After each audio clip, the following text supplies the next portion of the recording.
নমস্কার বন্ধুরা, কৃষ্ণা ফুড ওয়ার্ল্ডে আপনাদের স্বাগত। আজ আবারও একটি নতুন ভিডিও নিয়ে চলে আসলাম।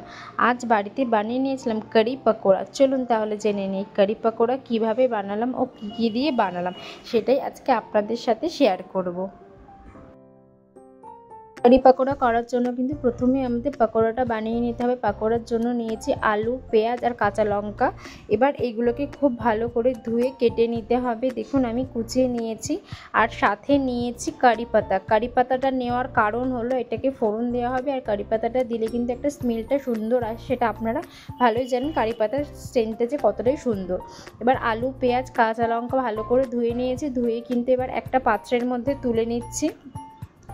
এবার পাকোড়ার জন্য সম্পূর্ণ কিন্তু এটাকে রেডি করা হবে।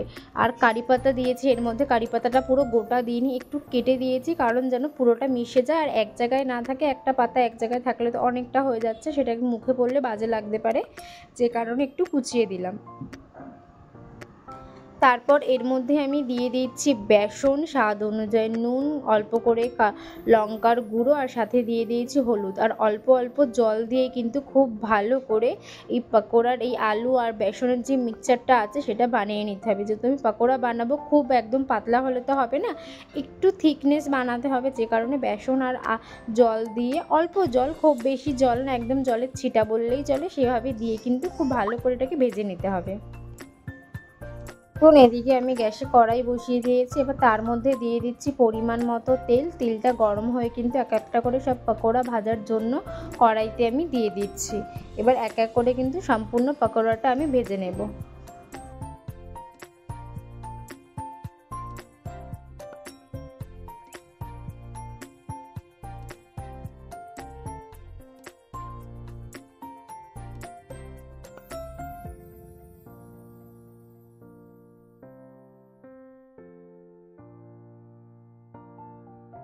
এখন পাকোড়ার এক সাইডটা হয়ে গেছে, আর এক সাইড উল্টে দিচ্ছি, দিয়ে কিন্তু এবার আরেকটু ভালো করে ভেজে নেব।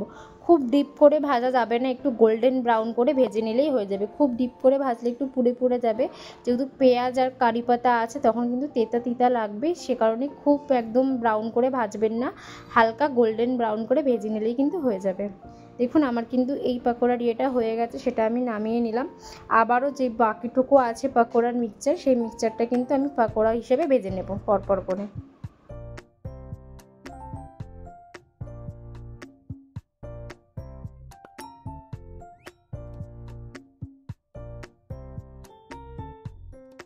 এদিকে আমার সব পাকোড়া রেডি হয়ে গেছে, আমি কিন্তু নামিয়ে নিয়েছি। পাকোড়া ভাজার পরে কড়াইতে যে পরিমাণ তেল ছিল তার মধ্যে দুটো শুকনো লঙ্কা, কিছুটা পরিমাণ মেথি আর 3 থেকে 4 কোয়া রসুন ভালো করে কুচিয়ে একটা ফোড়ন করে নিচ্ছি। রসুন টসুন সব ভাজা হয়ে গেলে এর মধ্যে দিয়ে দিতে হবে কুচিয়ে রাখা পেঁয়াজ। পেঁয়াজটা দিয়ে কিন্তু খুব ভালো করে ভাজতে হবে, আর সাথে দিয়ে দেব 2 থেকে 3টে কাঁচা লঙ্কা, দিয়ে কিন্তু খুব ভালো করে এই পেঁয়াজ আর এটাকে ভাজতে হবে। আর এখনই আমি এখানে দিয়ে দেব কারি পাতা। কারি পাতাটা আপনারা যদি চান আগেও দিতে পারেন, অসুবিধা নেই, এখনও দিলেও অসুবিধা হবে না, কারণ এটা তো এখনও অনেকটাই ভাজা হবে, তো কারি পাতাটা ভাজা হয়ে যাবে, স্মেলটাও বেরিয়ে যাবে। এবার ওইদিকে মশলাটা ভাজা হোক, ততক্ষণ একটা পাত্রে আমি 4 থেকে 5 চামচ বড় চামচের দই নিয়ে নিচ্ছি। টক দই নিয়ে কিন্তু খুব ভালো করে ওই চামচটা দিয়ে ফেটিয়ে নিচ্ছি। এদিকে পেঁয়াজটা তো ভাজা হচ্ছে, আমি আরও একবার নেড়ে নিচ্ছি, ততক্ষণে ওইদিকেও এটা করতে থাকবো। এবার এর মধ্যে দিয়ে দিয়েছি অল্প পরিমাণ লঙ্কার গুঁড়ো, দিয়ে ওটা রেখে দিলাম। আর এদিকে যেহেতু ভাজাটা হয়েই গেছে, তার মধ্যে সামান্য একটু আদা বাটা, জিরে বাটা, হলুদ, সাথে নুন ও লঙ্কার গুঁড়ো দিয়ে কিন্তু খুব ভালো করে মশলাটাকে আবারও কষিয়ে নিতে হবে।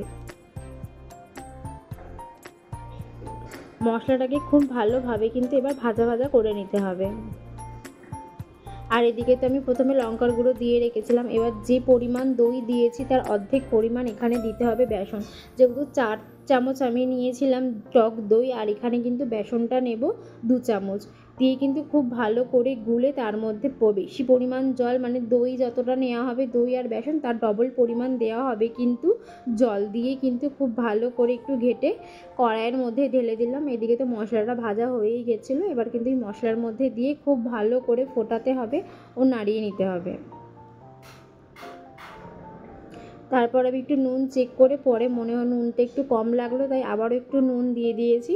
নুন দিয়ে কিন্তু এবার খুব ভালো করে এটাকে ফুটিয়ে নিতে হবে। এদিকে কিন্তু আমার কারিটা হয়ে গেছে, মানে ভালোই ফুটে গেছে। এবার এর মধ্যে দিয়ে দিতে হবে সব ভেজে রাখা পাকোড়াগুলো। পাকোড়া দিয়ে কিন্তু খুব ভালো করে আবারও ফুটিয়ে নিতে হবে।